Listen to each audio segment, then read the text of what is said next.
अभिषेक जी। राधे राधे महाराज जी। महाराज जी, मेहनत और भाग्य में कौन सबसे बड़ा है? ये तो तुम्हारी मेहनत बताएगी और तुम्हारा भाग्य बताएगा। अगर प्रारब्ध पीछे का बहुत जोर का है तो तुम्हारी मेहनत कितनी भी जोर की हो सफल नहीं हो सकती। अगर प्रारब्ध कमजोर और मेहनत जोर की है तो प्रारब्ध को रौंद के निकल जाएगा, लेकिन वो मेहनत होगा भजन। जो प्रारब्ध को रौंद सके वो होगा भगवान का भजन। नहीं तो प्रारब्ध को मिटाने के लिए प्राकृतिक कर्मों के द्वारा प्रारब्ध नहीं मिटाया जा सकता। वो सच्चिदानंद भगवान की आराधना करके प्रारब्ध मिटाया जा सकता है। नहीं तो प्रारब्ध इतना बलवान होता है कि कोई देखो कितना भी पढ़ा लिखा हो, ग्रेजुएट है, नौकरी के लिए घूम रहा है, हर जगह असफल हो जाता है। उसका प्रारब्ध बहुत जोरदार है जो उसको गिरा रहा है। एक आदमी है कि मंद बुद्धि का है, कोई प्रयास नहीं है, लेकिन उसका प्रारब्ध बहुत जोरदार है। वो प्रारब्ध का अच्छा प्रारब्ध है तो उसका भोग कर रहा है। इस समय वो गलत चल रहा है लेकिन उसकी उन्नति हो रही, क्योंकि उसका प्रारब्ध पुण्य जोरदार है और वो बहुत अच्छा चल रहा है, धर्म से चल रहा है, लेकिन उसका प्रारब्ध गिरा हुआ है तो उसको बार बार गिरा देता है। तो ऐसे प्रारब्ध को कंट्रोल करने के लिए तपस्या, साधना, इसके सिवा नहीं हो सकता।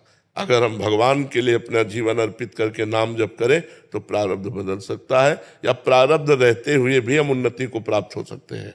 प्रारब्ध अपना प्रभाव दिखाता रहेगा। जैसे दोनों किडनी फेल है लेकिन हमें आनंद है क्योंकि हम भगवान की शरण में हैं, भगवान का नाम जप करते हैं, तो हमें कोई इसकी चिंता नहीं। तो हमारी जो आर्थिक व्यवस्था चाहिए वो भी हो रही है, जो परमार्थिक चाहिए वो भी हो रही, तो हमें कोई चिंता नहीं है। महाराज जी, हम ये चाहते हैं कि हम कभी भी अगर खत्म भी हो जाए, मतलब मेरी मृत्यु हो जाए, तो हम ये चाहते हैं कि आप उससे बहुत ज्यादा साल तक जियो, लेकिन आप ना पहले जाएं। आप ये तो ठाकुर जी पता ले कि हमें पहले जाना है कि आपको पहले जाना है, ये तो उनका निर्णय होगा। इस पे आपकी सद्भावना है पर इस पर फाइनल नहीं कहा जा सकता। सुनो भरत भावी प्रबल, भावी माने वही प्रारब्ध। सुनो भरत भावी प्रबल, बिलख कहो मुनिनाथ, हानि लाभ जीवन मरण जस अपजस विधि हाथ। ये उनके हाथ में है कि वो कब कहाँ किसका कैसा। पर हमें लगता है कि आप बहुत पवित्र हृदय के हैं, जो इस समय लाभ लेना उसे ले लो।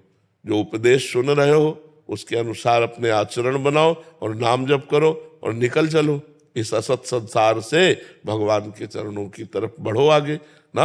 हाँ, संत संग का यही फल है कि संसार का असत संग त्याग करके भगवान की प्राप्ति कर ली जाए।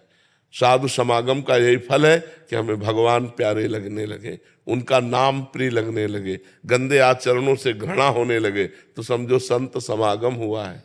तो बड़ा सुंदर भाव आपका है, इस भाव का लाभ लो, भगवान का नाम जप करो और जीवन को पवित्र बना लो। जीवन को अपवित्र ना होने पावे, कलंकित ना होने पावे, कोई ऐसे गंदे कार्य न हो जिससे खुद जलो और अपने प्रियजनों को जलना पड़े। ऐसे आचरण करो कि आप सुखी रहो और आपके संबंधी भी सुखी रहे।